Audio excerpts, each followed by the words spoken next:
mga higala. So titingnan ko, magpupupo ngayon siya ng pera si Goat the Wonderful. Andito yung mahiwagang kalderin niya. So inaabangan ko siya na magpupupo ng maraming pera.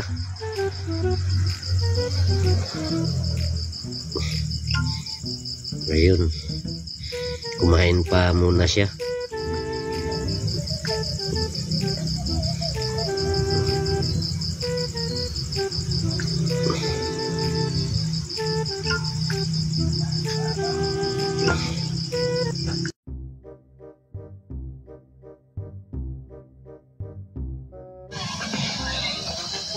Sabi ni Goat the Wonderful, mga sa susunod na araw na daw siya magpupupo ng pira.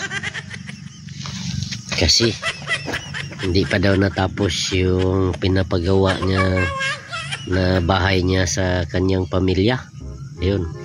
Oh, ayaw pa daw niya.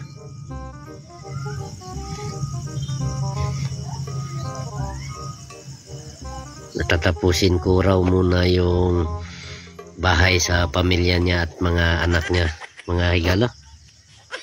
Ayaw daw niya.